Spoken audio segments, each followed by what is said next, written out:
Her Excellency Mrs. Clinton, respectable jury, ladies and gentlemen, I'm honored to be selected as one of the 10 recipients of International Women of Courage Award, which I consider as yet another opportunity for me and other human rights activists to bring to the international community's attention the efforts of Iranian women on a global level. This award also enables me to publicize the systematic human rights abuses in Iran, particularly the crackdown on civil society activists in the aftermath of the 2009 presidential elections.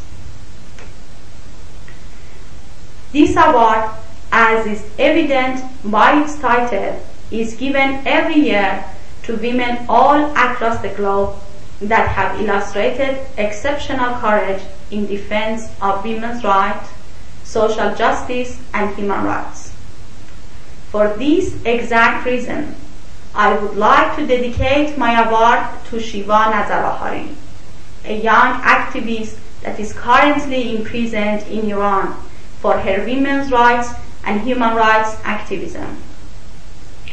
I dedicate this award to her since I believe her courage has been exceptional and deserving of worldwide recognition. Sheiwa, who since her youth has been an influential activist, founded the Committee of Human Rights Reporters, a university student group that provides important and objective reports concerning human rights abuses in Iran. She has also been actively involved in the women's rights movement, never for a moment ceasing her efforts on behalf of human rights and democracy.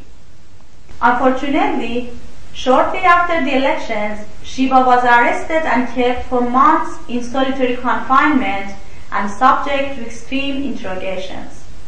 After spending more than 100 days in prison, Sheiwa was released on a $200,000 bail for only 3 brief months.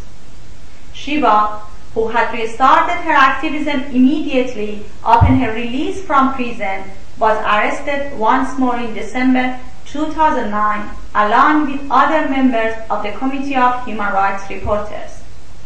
Since her arrest, the authorities have placed her under extreme pressure in order to make her confess to the crime of acting as enemy of God, which carries the death penalty under state law. They have kept her in a cage-like cell so small that she could barely move her limbs. Despite such extreme torture, Sheiwa has not, even today, accepted that her peaceful activism in promotion of women's rights and democracy are acts of terrorism, and consequently has faced even more abuse treatments. Sheiwa, one of the world's most courageous women, who herself worked tirelessly in defense of the rights of political prisoners, is herself in a small prison cell and deprived from having even a pen and paper, meeting with lawyers, and kept blindfolded. To be honest, since the Iranian government declares that all human rights activists and civil activists are spies and puppets for the West, particularly the United States, I initially worried that to dedicate this award to Sheiwa alone might increase the pressure and hostility of her interrogators and the judicial forces and make matters worse for her.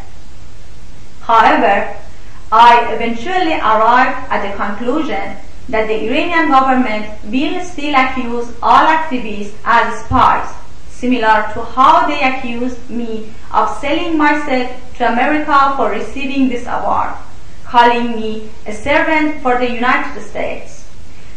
So that it really makes little difference. As Sheiwa is not with us and cannot attend this award ceremony, I will also refrain from attending with the hope that my absence will turn the attention of the international community to her dire situation.